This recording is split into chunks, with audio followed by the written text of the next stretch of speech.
ಅಭಿ ಒಂದು ನಿಮಿಷ. ಅಲ್ಲ ಅಭಿ, ಮನೆಯವ್ರಿಗೆ ಹೇಳ್ದೆ ಕೇಳ್ದೆ ಎಲ್ಲಿ ಕಾಣೆ ಆಗ್ಬಿಟ್ಟಿದ್ದೆ ನೀನು? ಎಲ್ಲಿ ಹೋಗಿದ್ದೆ ಅಂತ ನಾವು ಮನೆಯವರೆಲ್ಲರೂ ಎಷ್ಟು ಟೆನ್ಷನ್ ಆಗಿದ್ವಿ ಗೊತ್ತಾ?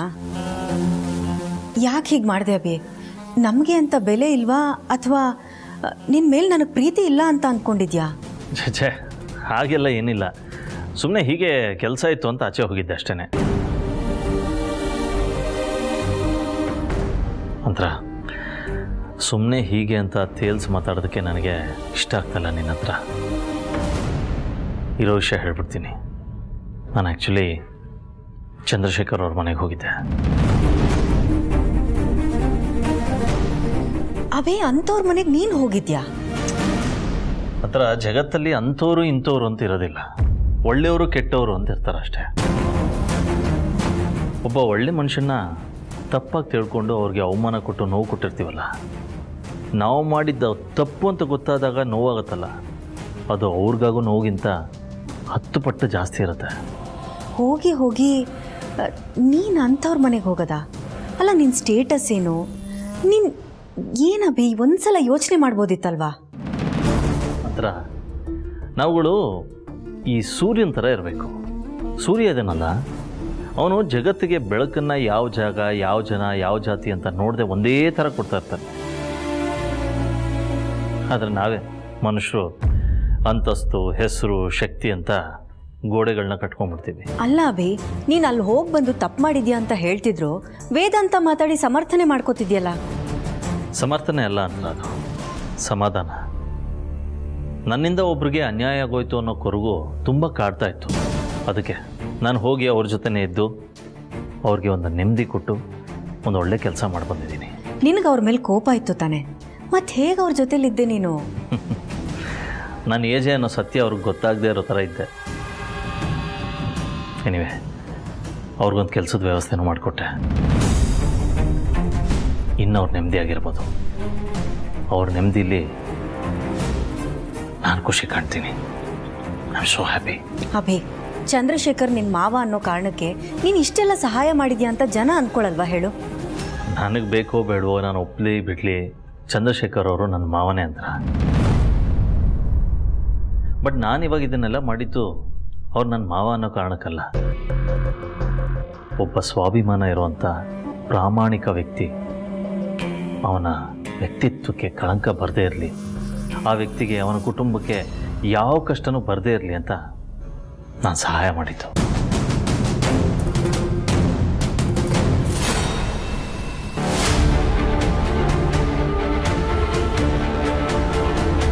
ಚಂದ್ರಶೇಖರ್ ಅವನಿಗೆ ನೆಮ್ಮದಿಯಾಗಿರೋದಕ್ಕೆ ಬಿಟ್ಟರೆ ತಾನೆ.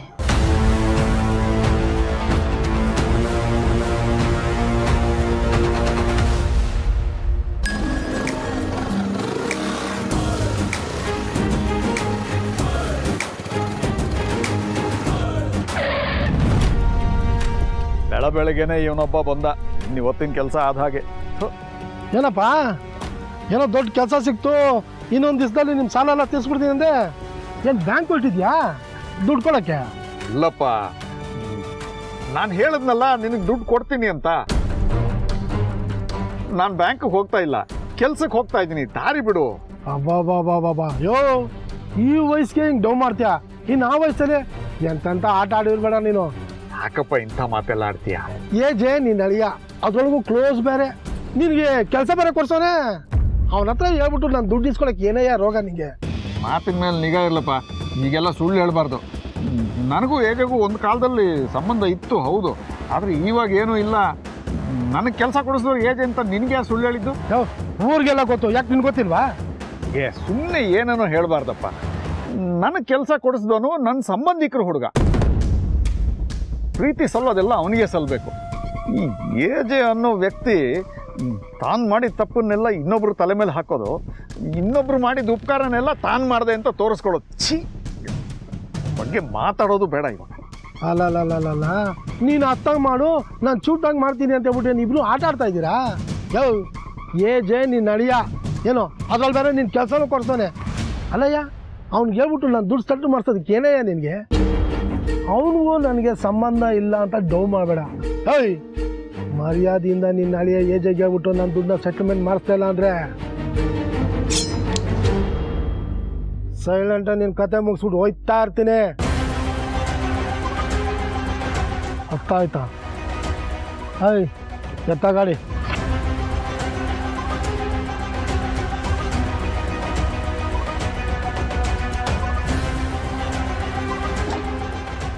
ಇವನು ನಿಜ ತಲೆ ಮೇಲೆ ಹೊಡೆದಂಗೆ ಹೇಳ್ಬಿಟ್ಟು ಹೋಗ್ತಾ ಇದ್ದಾನೆ. ನಿಜವಾಗ್ಲೂ ಕೆಲಸ ಕೊಡಿಸಿದವರು ಕೇಳಿ ತಿಳ್ಕೊಂಡ್ರೆ ಗೊತ್ತಾಗುತ್ತೆ.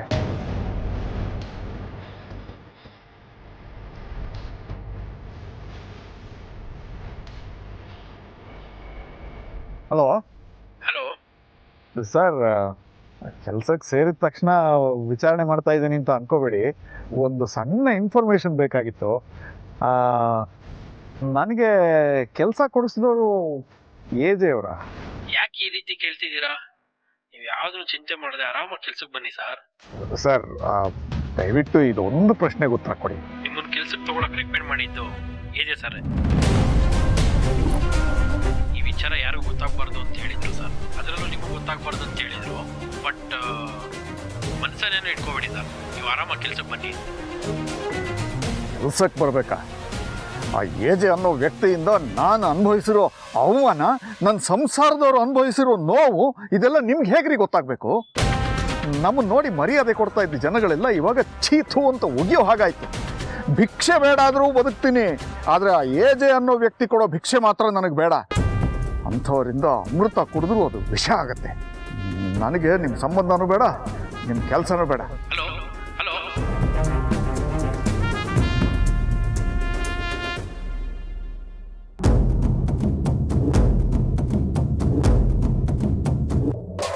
ಏಯ್, ನಾನು ನಿನ್ಗೆ ಎಷ್ಟು ಸಲ ಹೇಳಿದ್ದೀನಿ, ಕಾಲ್ ಮಾಡೋಕ್ಕೂ ಮುಂಚೆ ಮೆಸೇಜ್ ಹಾಕು ಅಂತ.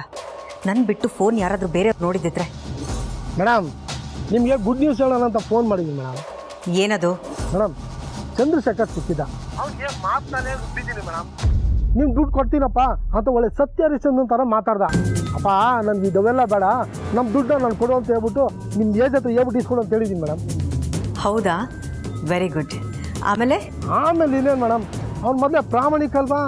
ಈಗಾಗಲೇ ಫೋನ್ ಮಾಡಿ ಮಾತಾಡ್ತಾ ಇರ್ತೇನೆ ಮೇಡಮ್. ಅದನ್ನೆಲ್ಲ ನಾನು ನೋಡ್ಕೊಳ್ತೀನಿ. ನೀನು ಹೇಳಿದ ಕೆಲಸನ ಅಚ್ಚುಕಟ್ಟಾಗಿ ಮಾಡಿದ್ಯಾ? ಇನ್ನೂ ಕೆಲಸಗಳಿದೆ, ಹೇಳ್ತೀನಿ. ನೀನು ಫೋನ್ ಇಡು. Okay madam. ನಾನು ಅಂದ್ಕೊಂಡ ಹಾಗೆ ಕೆಲಸ ಬೆಣ್ಣೆ ಥರ ಹೋಗ್ತಾ ಇದೆ.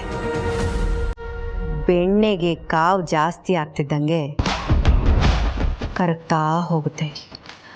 ಆ ಬೆಣ್ಣೆಯಲ್ಲಿ ಒಗ್ಗರಣೆ ಹಾಕ್ತಾ ಇದ್ರೆ ಆ ಘಾಟ್ಗೆ ಹುರ್ಕೊಳ್ಳೋರೆಷ್ಟು, ಓಡೋಗೋರೆಷ್ಟು, ಕೊನೆಯಲ್ಲಿ ಉಳ್ಕೊಳ್ಳೋದು ಮಾತ್ರ ಈ ಪ್ರಾರ್ಥನಾ.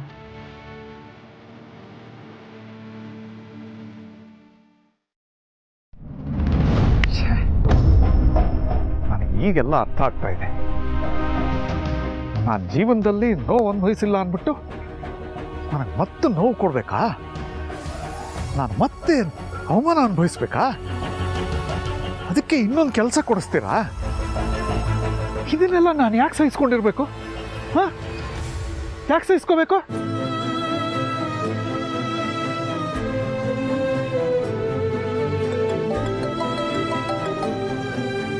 ಚಂದ್ರಶೇಖರ್ ಅವ್ರು ನನಗೆ ಯಾಕೆ ಫೋನ್ ಮಾಡ್ತಾ ಇದ್ದಾರೆ? ಏನೋ ಪ್ರಾಬ್ಲಮ್ ಆಯ್ತಾ? ಹಲೋ, ಮಾಡೋದೆಲ್ಲ ಮಾಡಿ ಗೆದ್ಬಿಟ್ಟೆ ಅಂತ ಅಹಂಕಾರನ ಸ್ವಾಮಿ? ನನಗೆ ಅರ್ಥ ಆಗ್ತಾ ಇಲ್ಲ.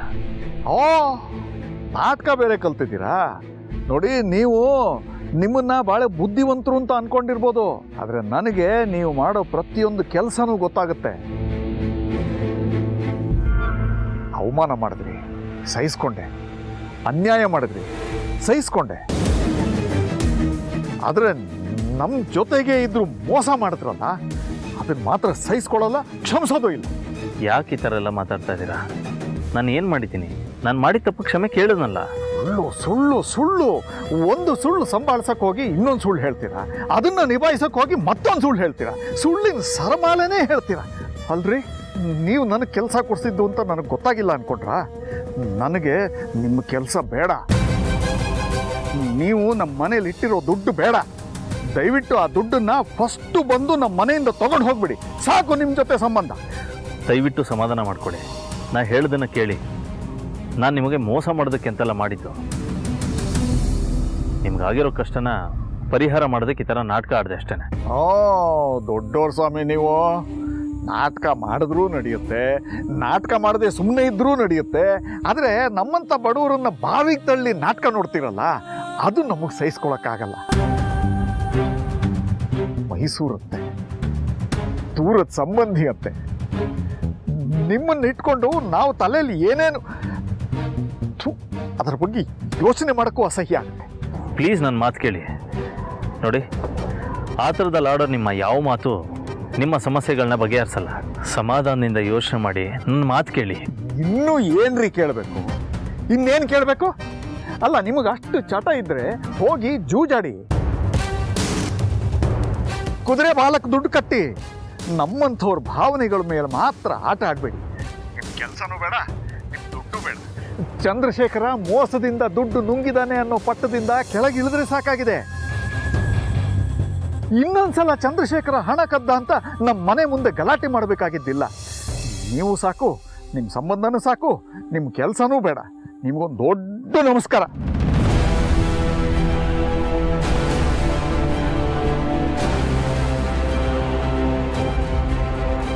ಇವ್ರಿಗೆ ಸ್ವಲ್ಪನೂ ಅನುಮಾನ ಬರದೇ ಇರೋ ಹಾಗೆ ಇವ್ರ ಸಮಸ್ಯೆಗಳಿಗೆಲ್ಲ ಸೊಲ್ಯೂಷನ್ ಕೊಟ್ಟು ವ್ಯವಸ್ಥೆ ಮಾಡಿದ್ನಲ್ಲ, ಆದರೂ ಹೇಗೆ ಗೊತ್ತಾಯಿತು? ಫೈನಾನ್ಸ್ ಕಂಪ್ನಿಯವ್ರು ಏನಾರ ಇನ್ಫಾರ್ಮೇಷನ್ ಕೊಟ್ರಾ?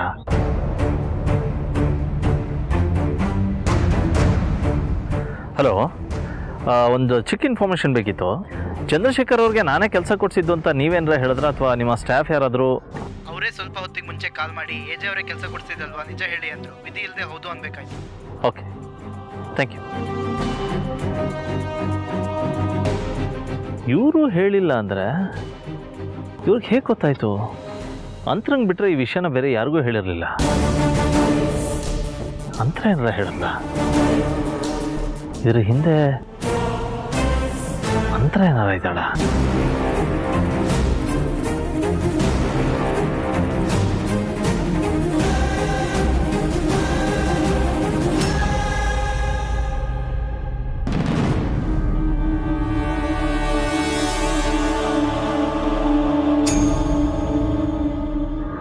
ಚಂದ್ರಶೇಖರ, ನಿನ್ನೆ ನೋಡಿದ್ರೆ ಕೇಬಲ್ ಕಟ್ಟಾಯಿತು, ಇವತ್ತು ನೋಡಿದ್ರೆ ಪೆಟ್ರೋಲ್ ಖಾಲಿ. ಏನು ಮಾಡ್ಬೇಕು ಈ ಗಾಡಿ ಇಟ್ಕೊಂಡು? ನಿನಗೇನಯ್ಯ ನಟರಾಜ ಸರ್ವಿಸ್ ಹೊಸ್ತಾ? ಗಾಡಿ ಹುಟ್ತಾನೆ ಇತ್ತ ನಿನ್ನ ಹತ್ರ? ಮದುವೆ ಆಗುವಾಗ ನಿನ್ನ ಮಾವ ಸೈಕಲ್ ತೆಕ್ಕಿಸ್ಕೊಟ್ರಪ್ಪ. ಇವಾಗಲೂ ನಟರಾಜ ಸರ್ವಿಸ್ ಮಾಡಿದ್ರೆ ಆಯಿತು. ಈ ಗಾಡಿ ಬದಿಗಿಟ್ಬಿಟ್ಟು ಪೆಟ್ರೋಲ್ ತೊಗೊಂಬಂದು ಹಾಕ್ಬಿಟ್ಟು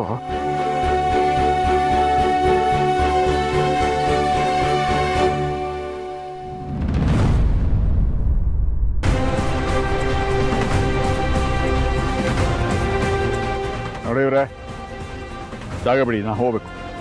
ಇವರೇ ಅಂತಲ್ಲ ಯಾಕೆ ಕರಿತೀರಾ? ಅಭಿರಾಮ್ ಅಂತ ಕರಿತೀರಿ. ನಾನು ಪರಿಚಯಸ್ಥರನ್ನ, ಆತ್ಮೀಯರನ್ನ ಮಾತ್ರ ಹೆಸರು ಹಿಡಿದು ಕರೆಯೋದು. ಅದರಲ್ಲೂ ತುಂಬ ಆತ್ಮೀಯರಾದರೆ ಸಂಬಂಧದ ಹೆಸರು ಹಿಡಿದು ಕರಿತೀನಿ, ಗೆಳೆಯ, ಮಗಳೇ ಅಂತ. ನೀವು ಯಾರೋ ನನಗೆ ಗೊತ್ತಿಲ್ಲ, ಆದರೆ ನನಗೆ ನೀವು ಗೊತ್ತಿದ್ದೀರಲ್ಲ. ಭಾಳ ಒಳ್ಳೆಯದು. ನನಗೆ ಹೋಗಕ್ಕೆ ಬಿಡಿ. ಈಗ ಬಿಡೋಕ್ಕಾಗಲ್ಲ ಸರ್. ನಾನು ಬಿಡ್ತೀನಿ ಅಂದರೂ ಸಂಬಂಧ ಬಿಡಲ್ವಲ್ಲ, ಏನು ಮಾಡಲಿ? ನೋಡಿ, ನನಗೆ ಈ ಅನವಶ್ಯಕ ಮಾತುಗಳನ್ನೆಲ್ಲ ಆಡೋದಕ್ಕೆ ಟೈಮ್ ಇಲ್ಲ, ತುಂಬ ಕೆಲಸ ಇದೆ, ಬಿಟ್ಬಿಡಿ ನನ್ನ. ಸರಿ, ಪೆಟ್ರೋಲ್ ಆಗೋಗಿದೆ ತಾನೆ, ತಂದ್ಕೊಡ್ತೀನಿ ಬಿಡಿ. ಬೆಂಕಿ ಹಚ್ಚೋರ ಹತ್ರ ಪೆಟ್ರೋಲ್ ಇದ್ದೇ ಇರುತ್ತೆ, ಇರಲೇಬೇಕು. ಆದರೆ ಬೆಂಕಿನ ಕೆಲವರು ಚಳಿ ಕಾಯಿಸೋದಕ್ಕೆ ಅಂತ ಬಳಸ್ತಾರೆ, ಇನ್ನು ಕೆಲವರು ಅಡುಗೆ ಮಾಡೋಕ್ಕೆ ಬಳಸ್ತಾರೆ, ಇನ್ನು ಕೆಲವರು ದೇವ್ರ ಮನೆಯಲ್ಲಿ ಮಂಗಳಾರತಿ ಮಾಡೋಕ್ಕೆ ಬಳಸ್ತಾರೆ. ನೀವು ಬೆಂಕಿನ ಯಾವ ಥರ ಹೇಳ್ತಾ ಇದ್ದೀರಾ ಅಂತ ಗೊತ್ತಾಗ್ತಾ ಇಲ್ಲ ಮಾವ.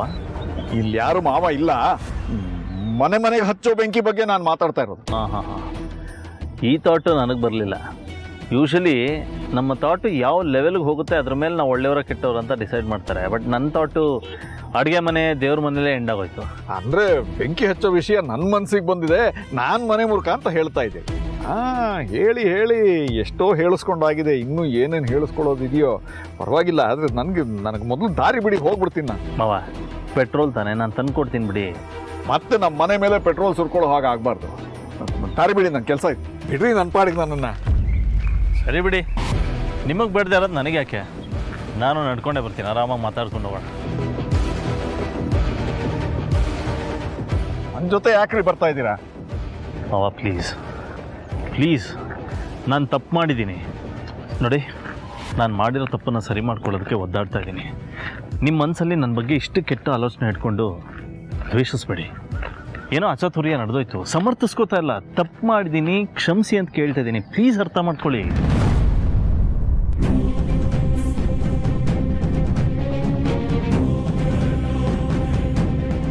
ಅವ ನಿಂತ್ಕೊಳ್ಳಿ ಪ್ಲೀಸ್, ನನ್ನ ಮಾತು ಕೇಳಿ. ನಾನು ಯಾವ ಅಳಿಯನೂ ಇಲ್ಲ, ನಿಮ್ಗೆ ಯಾವ ಮಾವನೂ ಇಲ್ಲ. ಅದರಲ್ಲೂ ವಯಸ್ಸಿಗೆ, ಅನುಭವಕ್ಕೆ, ಪ್ರೀತಿಗೆ ಗೌರವ ಕೊಡುವ ಅಳಿಯ ಅಂತೂ ಇಲ್ಲವೇ ಇಲ್ಲ. ಆ ಅದೃಷ್ಟ ನನಗೆ ಎಲ್ಲಿದೆ? ನೋಡಿ, ನನ್ನಿಂದ ತಪ್ಪಾಗಿದೆ. ಎಷ್ಟೇ ಆದರೂ ನಾನು ನಿಮ್ಮ ಅಳಿಯ. ಇಷ್ಟೊಂದು ದ್ವೇಷಿಸ್ಬೇಡಿ. ಪೆಟ್ರೋಲ್ ಮುಗಿದೋಗಿದೆ, ಗಾಡಿ ನಿಂತಿದೆ, ನನ್ನ ಕಾರ್ ಇದೆಯಲ್ಲ, ಹೇಳಿ ಎಲ್ಲಿಗೆ ಡ್ರಾಪ್ ಮಾಡ್ಬೇಕು, ಮಾಡ್ತೀನಿ ನಾನು. ಇನ್ನೇನು ಡ್ರಾಪ್ ಮಾಡೋದು? ಅಷ್ಟು ಎತ್ತರದಿಂದ ಡ್ರಾಪ್ ಮಾಡಾಗಿದೆ, ಇನ್ನೇನು ನೆಲದಲ್ಲಿ ಗುಂಡಿ ತೋಡಿ ಡ್ರಾಪ್ ಮಾಡ್ತೀರಾ? ಬೇಡ ಬೇಡ. ಆಟೋ ನಿಂತ್ಕೊಳಪ್ಪ. ಸರ್ ಇದು ಸೀಟ್ ಆಟೋ ಆಲದ ಮರದ ತನಕ ಎಷ್ಟಪ್ಪ? 20 ರೂಪಾಯಿ ಸರ್. ಹಾಂ, ನಾನು ಅಲ್ಲೇ ಬಿಟ್ಬಿಡಿ. ಫಸ್ಟ್ ಕಾಸು ಕೊಡಿ ಸರ್. ಅದು ಪರ್ಸು ಫೋನು ತಂದಿಲ್ಲ ಕಾಸೆಲ್ಲ ಇಲ್ಲ ಅಂದರೆ ಹೆಂಗೆ ಸರ್? ಇಳೀರಿ ಸರ್ ಫಸ್ಟ್ ಕೆಳಕ್ಕೆ. ಸರ್ 20 ರೂಪಾಯಿಗೆ 20,000 ಬೇಕಾದ್ರೆ ಕೊಡ್ತೀನಿ, ಮೊದಲು ನಡ್ರಿ. ಈ ಥರ ಸೂಟು ಬೂಟು ಹಾಕ ಬಂದಿರೋ ನೋಡಿರೋ ತುಂಬ ಜನ ನೋಡ್ಬಿಟ್ಟಿದ್ದೀನಿ. ಫಸ್ಟ್ ಇಳೀರಿ ಸರ್ ಕೆಳಕ್ಕೆ. ನನ್ನ ಕಾಸು ವಾಪಸ್ ಕೊಡ್ರಿ, ನಾನು ಹೇಳ್ತೀನಿ. ಸರ್ ನೀವು ಫಸ್ಟ್ ಇಳೀರಿ ಸರ್. ಸರ್ ನಾನು ಇಳಿಯೋಕ್ಕಾಗಲ್ಲ ಸರ್. ಓ, ಎಷ್ಟೊತ್ತು ಇಲ್ಲೇ ಕೂತಿರೋದು ಇನ್ನು? 20 ರೂಪಾಯಿ ಏನಪ್ಪ? ಹೌದು ಸರ್. ತಗೋ ನಡಿ. ನಡಿ.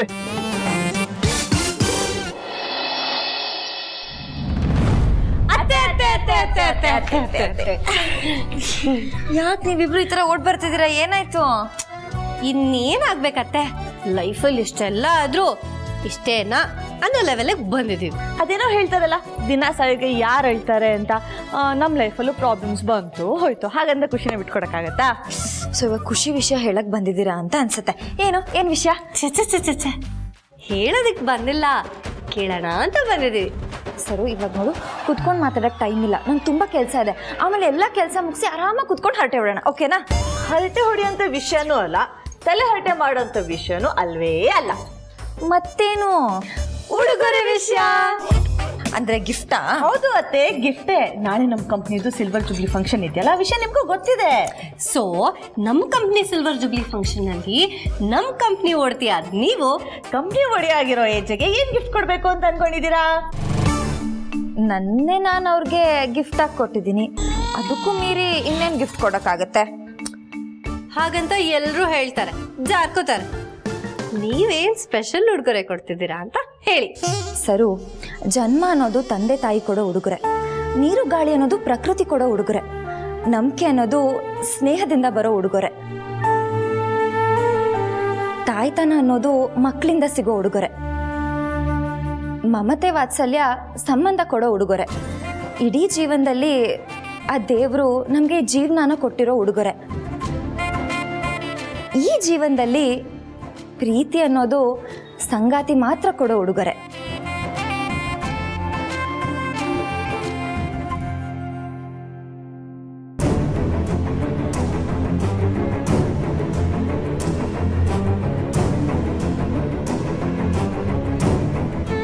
ಒಂದು ನಿಮಿಷ, ನನ್ನ ಮಾತು ಕೇಳಿ. ಇಷ್ಟೊಂದು ಕೋಪ ಒಳ್ಳೇದಲ್ಲ. ಏನು ಏನು ಅಂದೆ? ಮಾವ, ನನ್ನಿಂದ ದೊಡ್ಡ ತಪ್ಪಾಗಿದೆ, ಒಪ್ಕೋತೀನಿ. ಆ ತಪ್ಪಿಂದ ಆಗಿರೋ ಅನ್ಯಾಯ, ಅವಮಾನನ ನಾನು ಸರಿ ಮಾಡೋದಕ್ಕಾಗಲ್ಲ. ಆದರೆ ಮೊದಲಿಗೆ ಆಗಬೇಕಾಗಿರೋದು ತಿದ್ದುಕೊಂಡು ಕ್ಷಮೆ ಕೇಳೋದು. ತಿದ್ದುಕೊಂಡಾಗಿದೆ, ಕ್ಷಮೆ ಬ್ಯಾಲೆನ್ಸ್ ಇದೆ. ಅದಕ್ಕೋಸ್ಕರ ಹೇಗಾದರೂ ಮಾಡಿ ನಿಮ್ಮ ಮನಸ್ಸು ಹೋಲಿಸ್ಕೋಬೇಕು ಅಂತ ಎಷ್ಟೇ ಅವಮಾನ ಆದರೂ ನಾನು ನಿಮ್ಮ ಹಿಂದೆನೇ ಬರ್ತಾ ಇದ್ದೀನಿ, ಅರ್ಥ ಮಾಡ್ಕೊಳ್ಳಿ. ನಾನು ಕೇಳಿದ್ನಾ? ನಾನೇನಾದರೂ ಕೇಳಿದ್ನಾ ಹಿಂದೆ ಬನ್ನಿ ಅಂತ? ಮತ್ತೆ ಯಾಕೆ ಬರ್ತಾ ಇದ್ದೀರಾ? ನೀವು ಒಂದ್ಸಲ ಮಾಡಿದ ಅವಮಾನದಿಂದ ಜನ ಕ್ಯಾಕರ್ ಸುಗಿದ್ರು, ಮನೆ ಕಲ್ಲಲ್ಲಿ ಹೊಡೆದ್ರು, ಬೀದಿ ನಡೆಯಕ್ಕಾಗದೆ ಎಲ್ಲೂ ತಲೆ ಎತ್ಕೊಂಡು ತಿರುಗಾಡಕ್ಕಾಗದೆ ಇರೋ ಪರಿಸ್ಥಿತಿ ನಿರ್ಮಾಣ ಆಯ್ತು. ಇನ್ನು ಆ ಪರಿಸ್ಥಿತಿ ಬರೋದು ಬೇಡ. ನಮ್ಮ ಪಾಡಿಗೆ ಬಿಟ್ಬಿಡಿ ಪ್ಲೀಸ್.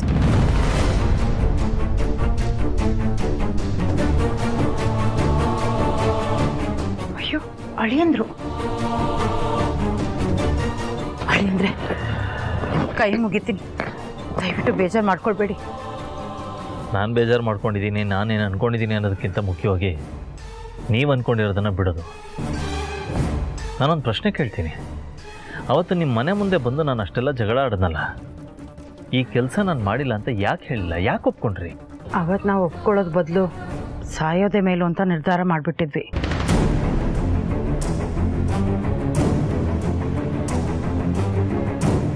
ಸಾಯೋದ? ಯಾಕೆ ಅಂಥದ್ದೇನಾಗಿತ್ತು? ಅದೊಂದು ದೊಡ್ಡ ಕತೆ ಅಳಿ ಅಂದರೆ ಅದನ್ನು ಬೆಳೆಸಿ ಹೇಳೋ ಪರಿಸ್ಥಿತಿಲಿ ನಾವಿಲ್ಲ. ನೋಡಿ, ಅದು ಏನೇ ಇದ್ರು ನನ್ನ ಹತ್ರ ಹೇಳಿ. ಅದು ಯಾರೇ ಆಗಿರಲಿ, ಏನೇ ನಡೆದಿರಲಿ, ನಾನು ನಿಂತ್ಕೋತೀನಿ. ಅಳಿ ಅಂದರೆ ಕೌಸಲ್ಯ, ಏನೇ ನಿಂದು ಸುಂಕದವ್ರ ಹತ್ರ ಸುಖ ದುಃಖ. ನಡಿ ಒಳಗೆ. ಮಾವ ಒಂದು ನಿಮಿಷ. ಒಂದು ನಿಮಿಷನೂ ಇಲ್ಲ, ಏನಿಲ್ಲ, ಎಲ್ಲ ಹೇಳ್ಬಿಟ್ಟಿ ಅವ್ರಿಗೆ. ಇಲ್ಲ ರೀ, ಅಂಥನ್ ಬಗ್ಗೆ ನಾನು ಬಾಯೇ ಬಿಟ್ಟಿಲ್ಲ.